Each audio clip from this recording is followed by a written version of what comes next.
Hi there, Tristan Ogilvy here, alongside Cam Shea. Hello, Tristan. Hello, Cam, and we're here to watch and talk and laugh And laugh. We're laughing. about Rogue Legacy, a game which you've recently reviewed. Gave it a stonking 9 out of 10. Stonking's the word. Is stonking a word? I stonked the hell out of that review. And the developers stonked the hell out of the game as well. It was the stonk of the month. Yeah, so I've sunk in a lot of time into this game. You sunk in I've 0 hours. Approximately 0. So yeah, full disclosure, I haven't actually played this game. But yeah, you've played the hell out of it. And I've got to say, first impressions, this looks like a 2D platformer from 1993. Nothing to see here. Back to my Call of Duties. But Wow, yeah. am I mistaken? You're very, very, very much mistaken. Okay. The game's obviously, as you can see, anchored by 2D kind of action platform gameplay. But the wrinkle, the fly in the ointment, if you will, it's not really a fly in the ointment at all. It's a feature. Whereas a fly in the ointment's probably something that you don't desire. No, not at all. The deal with this is that the world's procedurally generated every time you attempt to play through it. Yep. And when your hero dies, he's dead for good. And so what happens is you choose an heir to then go back into a new procedurally generated world and attempt the quest again. To carry on your legacy. Your Roger Legacy. But what? So at the very beginning of the game, and by the way, just quickly to let everybody know, what we're looking at here is a save game from kind of, I don't know, about halfway through, I guess. Right. And I just figured this is better than a New Game Plus save, partly because the New Game Plus save would just be me dying the entire time. Right. But this will give you a bit of an idea of what the game is going to play like if you're hopping into it. But the first time you hop in, you're not going to survive for very long because you've got very low health, very low mana. No real abilities. You're useless. You're a sack of crap. Okay. When you start the game, a sack of crap, like a big stonking sack of crap. Stonking sack of crap. But that's the entire point. Like you'll venture in, you'll die within a few minutes at the most, and then you try again. Okay. No. Okay. There's a twist. There is a twist because any gold that you collected as you before you died, before your inevitable untimely demise. You can then spend on your fort outside the castle. Right. And that's where you unlock classes, that's where you up your abilities like, your mana, your health, the cost of using spells, all that kind of good stuff. And so each time you go back in, you're slightly better equipped, you'll last slightly longer. And so that's the rhythm of the game, is just going in over and over again, slightly more kind of specced up each time, getting slightly Chipping further away. And yeah, I mean, obviously, like any game, you kind of learn how to best take on each of the enemy types and what order to do them in, all that kind of stuff. So it's got a good rhythm to begin with, but the procedurally generated castle is not the only kind of semi-random element. There's also a trait system. Of course. And that's absolutely the most interesting thing about this game. Big hook for this game. It is, and it's genius, actually. Yep. So what that basically means is, of the 3 heirs that you can choose from, each of those will have a random class based on whatever classes you've unlocked at that point, a random spell that they can cast, and then a couple of random traits. Right. And they can be all sorts of things, like if you've got ADHD, it means you move faster. If you've got Alzheimer's, you don't have access to the kind of pop-up map. Because you can't remember it. Yeah, because you can't remember it. If you've got photographic memory, you can see the location of every enemy in every room you've entered into. There's dwarfism, there's gigantism, there's hypergonadism. Are you serious? There's hypergonadism? There is hypergonadism. Buster gonads? Well, that's the thing. Unfortunately, you don't have big trundling testicles. It'd be funny if you move slower because your balls were being dragged along behind you. So what hypergonadism, was that this sort of overactive testes? What are we talking here? What's the benefits / the negatives associated with hypergonadism. There are no negatives associated with hypergonadism. That's what I expected. You're a badass. But there's some really cute traits. Like if you're a hypochondriac, it means like when you get hit, the damage number that flashes up is significantly larger than it would be otherwise. So there's I mean, and then you got stuff like irritable bowel syndrome. Sorry. Yep. Where basically, when you jump and dash, you'll a little flatulence. So they've got Johnny Fart Pants and they've got Buster Gonads covered off. So this is really just a homage to Viz magazine. I love this game. So bravo, Celador Games. But what's so cool about the trait system is that some of the traits are kind of there just for a bit of fun, but a lot of them significantly impact gameplay. Yep. And it's not like you're going in every time with the class that you want and the abilities that you want. Like it's random. So you might get a choice of 3 characters and they're all awful and they all have disadvantages, and you've just got to kind of make the best of a bad bunch. Yep. There is the ability to unlock a reroll.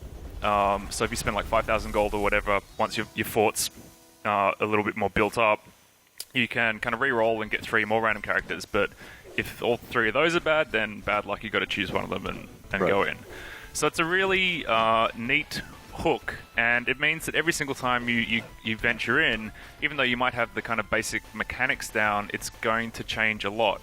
So for instance, if you're, what is it? I think it's an ectomorph, so you're very, very skinny.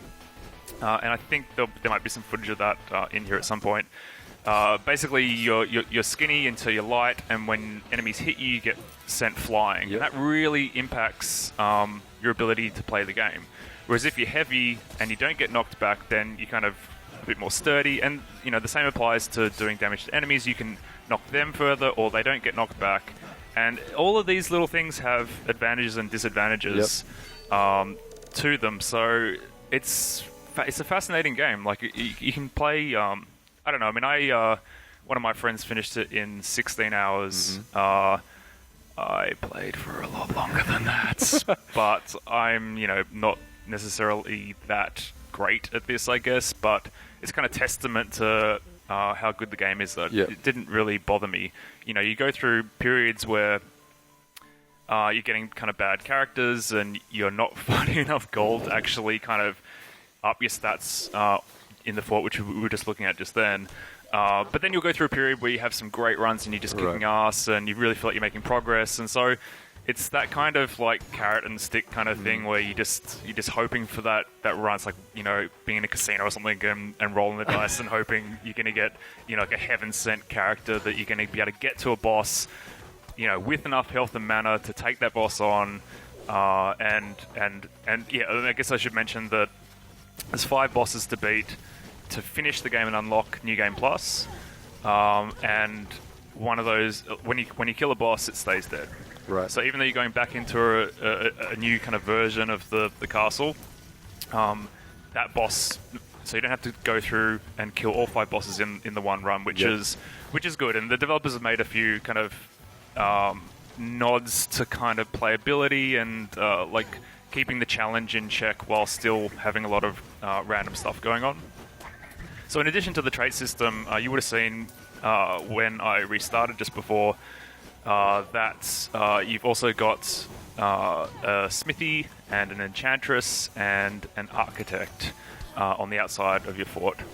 And so the smithy is basically where you unlock and equip armor and weapons. Right. And the enchantress, you activate runes, which are basically perks, and then the architect allows you to lock down the layout of the castle.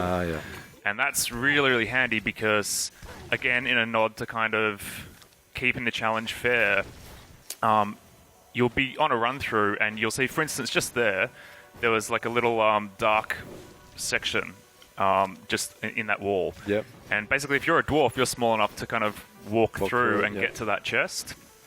But I wasn't able to do that because I'm not a dwarf. So what that means is that when I die, I can... Hopefully there'll be a dwarf to choose from. And if so, I can choose that character and then lock the castle down and then go back to that room and I know I can access that chest. And it's the same with the fairy chests, which is how you unlock the runes in the game. They're all kind of, well, they're a mix of kind of combat challenges but they're mostly kind of puzzle challenges. Right.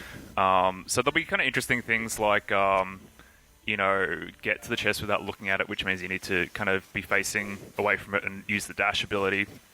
There might be kind of kill all the enemies in the room. There might be get to the chest without taking damage. And some of those will be quite tricky and you need a particular loadout. Right. So you might need to have like multiple air dashes in order to get to that chest without taking damage because there's spikes everywhere. So you basically can go back out, go to the Enchantress and equip the appropriate runes to help you do that, and then lock the castle down, go back in, and you can take another crack at that room. Right.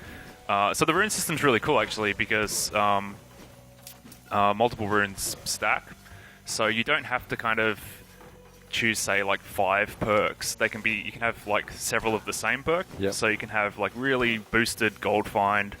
You can have multiple air jumps. You can have multiple dashes. There's like a flight ability, and the more of those rooms you have equipped, the longer you can fly for. And again, that factors into some of the more puzzle-oriented elements in the game. Yep. So there's a lot going on here. Yeah, it's quite deceptive. and that's why you can play it for so many hours, because it's always fresh. It's always really interesting. And here, I've just gone into the forest area, and so as you play, you kind of realize that there's basically like the foyer area essentially, which is the lowest level kind of area where reception is. Where you get your ass kicked the first time you go in, but it's not too long before it's quite a manageable challenge. Right. And you'll learn that if you keep going right, you'll get to the forest. If you go down, there's dungeons. So there's a bunch of different areas, each of which has its own boss. Yep. And it's cool because you'll be kicking ass in that initial area, and then you'll go, I'm ready for the dungeons, and you'll drop down, just die in one hit. And so it's kind of that just working out the parameters of what you're spec'd up to do. Yep. Because so much of this game is about getting out with enough gold to make a meaningful difference to your character or your loadout or whatever for the next run through. Right. So a lot of the time, I'd find myself dropping into a new area and then just leave because it's like, okay, well, I could try this and I will get more gold here by killing the enemies, but the challenge is so much stiffer and I'm not quite leveled up enough to do this, so I'm just going to die really quickly. So I'm better off, sticking to areas that I can kind of deal with and mediate the damage I'm taking, all that kind of stuff. That was another example of like a fairy chest room. And the challenge in there was to kill all the enemies, but they're in a different compartment. And so again, like, I didn't have the right spell to actually kill them. Right. So I could die, lock the castle down, and come back with, like a weapon that I can actually get to them through the walls and take them out. Yeah. And I mean, there's heaps of little kind of standalone rooms like the fairy chest challenges. There's rooms. I don't know if we've seen the don't shit your pants. We did see that earlier. Yes. Okay. Yes. So we didn't talk about that. But you might have noticed before there was a room with just so terrible at this game. There was a room with like a big framed picture in it. Yep. And that's there's a whole bunch of those, and each one of them kind of has a screenshot from a previous Solidor game's title, and has some really kind of pithy, self-deprecating text from the developers about what that game was, the trials and tribulations of creating it, what they liked, what they didn't like, all that kind of stuff. And that's actually really interesting and really entertaining. And there's a bunch of kind of random rooms that you come across like those, like the fairy chest rooms. There's like carnival games. There's a kind of a room where you're presented with 3 chests and you can sacrifice a percentage of your gold to triple your gold if you choose the correct chest of 3. So it's totally random.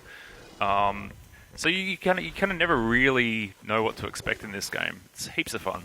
Looks like heaps of fun. I think we should wrap it up because I've got a doctor's appointment to check out my hyperactive gonads. But that is Rogue Legacy, 9 out of 10. What is it, about $15 on Steam? It's $15. That seems like a good deal for the many hours. Excellent value for money, and definitely one of the most refreshing games I've played in a long time, and one of my favourite games of the year so far. There you go. So Thank you, boom. Cam, and read Cam's full review on IGN.com. Yeah. Later all. Bye.